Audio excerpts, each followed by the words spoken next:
ಶ್ರೀ ಸಾಯಿ ಸಚ್ಚರಿತೆ 1ನೇ ಅಧ್ಯಾಯ ಗೋಧಿ ಹಿಟ್ಟಿನ ಕತೆ ಮತ್ತು ಬೀಸುವುದರ ತತ್ವ. ಸುಮಾರು 1910ರ ನಂತರ ಒಂದು ದಿನ ಪ್ರಾತಃ ಕಾಲ ಶ್ರೀ ಸಾಯಿಬಾಬಾ ಅವರ ದರ್ಶನ ಭಾಗ್ಯವನ್ನು ಪಡೆಯಲು ಶಿರಡಿಯಲ್ಲಿಯ ಮಸೀದಿಗೆ ಹೋದೆನು. ಆ ದಿನ ಈ ಕೆಳಕಂಡ ಅದ್ಭುತವಾದ ಚಮತ್ಕಾರವನ್ನು ಕಂಡು ದಿಗ್ಭ್ರಾಂತನಾದೆ. ಶ್ರೀ ಸಾಯಿಬಾಬಾ ತಮ್ಮ ಮುಖವನ್ನು ತೊಳೆದುಕೊಂಡ ನಂತರ ಗೋಧಿಯನ್ನು ಬೀಸಲು ತಕ್ಕ ಸಿದ್ಧತೆಯನ್ನು ಮಾಡಿಕೊಂಡು ಹಿಡಿಯಾಗಿ ಗೋಧಿಯನ್ನು ಬೀಸುವ ಕಲ್ಲಿನೊಳಕ್ಕೆ ಹಾಕಿ ಬೀಸುತ್ತಾ ಕುಳಿತರು. ಇವರು ಭಿಕ್ಷೆ ಬೇಡಿ ಜೀವಿಸುವವರು, ಹೀಗೇಕೆ ಗೋಧಿಯನ್ನು ಬೀಸಿ ಹಿಟ್ಟು ಕೂಡಿ ಹಾಕುತ್ತಿದ್ದಾರೆ ಎಂಬ ಭಾವನೆ ನನ್ನಲ್ಲಿ ಮೂಡಿತು. ಅಲ್ಲಿ ನೆರೆದಿದ್ದ ಅನೇಕರಲ್ಲಿಯೂ ಸಹ ಈ ಭಾವನೆ ಇತ್ತು. ಆದರೂ ಬಾಬಾ ಅವರನ್ನು ಕೇಳುವ ಧೈರ್ಯ ಯಾರಿಗೂ ಇರಲಿಲ್ಲ. ನಂತರ 4 ಜನ ಮಹಿಳೆಯರು ಧೈರ್ಯದಿಂದ ಮುಂದೆ ಹೋಗಿ ಅವರನ್ನು ಎಬ್ಬಿಸಿ ಅವರ ಲೀಲೆಗಳನ್ನು ಹಾಡುತ್ತಾ ತಾವೇ ಬೀಸಲು ಕುಳಿತರು. ಬಾಬಾ ಮೊದಲು ಕೋಪಗೊಂಡರೂ ನಂತರ ಅವರ ಪ್ರೀತಿ ಭಕ್ತಿ ವಾತ್ಸಲ್ಯಗಳಿಗೆ ಮನಸೋತು ಮುಗುಳುನಗೆ ಬೀರುತ್ತಾ ಕುಳಿತರು.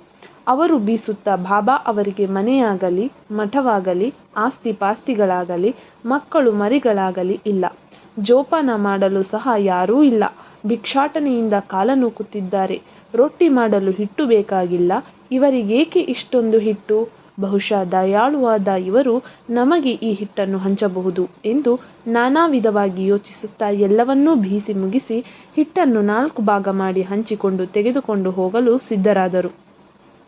ಇದನ್ನು ನೋಡಿ ಅಲ್ಲಿಯವರೆಗೂ ತಾಳ್ಮೆಯಿಂದ ಇದ್ದ ಬಾಬಾ ಒಮ್ಮೆಲೆ ಕೋಪಗೊಂಡು, ಮಹಿಳೆಯರೇ, ನಿಮಗೇನು ಹುಚ್ಚು ಹಿಡಿಯಿತೆ? ಯಾರ ಅಪ್ಪನ ಆಸ್ತಿಯೆಂದು ಹಿಟ್ಟು ದೋಚಿಕೊಂಡು ಹೋಗುತ್ತಿದ್ದೀರಿ?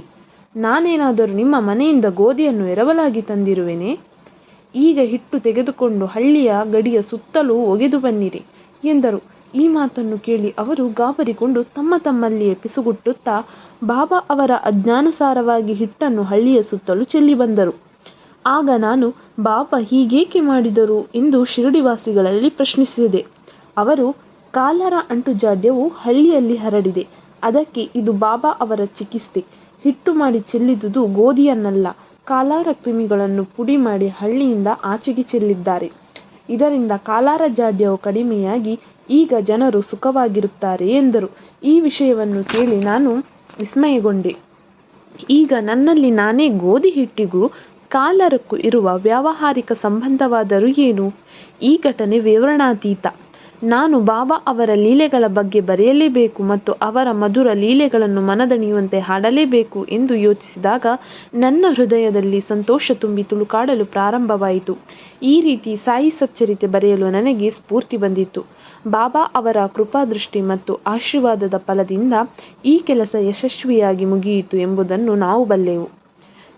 ಈ ಬೀಸುವುದರ ತತ್ವ ಏನೆಂದರೆ, ಈ ಮೇಲ್ಕಂಡ ಘಟನೆಗೆ ಶಿರಡಿ ನಿವಾಸಿಗಳು ಕೊಟ್ಟ ಅರ್ಥವಲ್ಲದೆ ಈ ಮಹೋನ್ನತ ತತ್ವ ದರ್ಶನವು ಅದರ ಮತ್ತೊಂದು ಅರ್ಥವಾಗಿದೆ.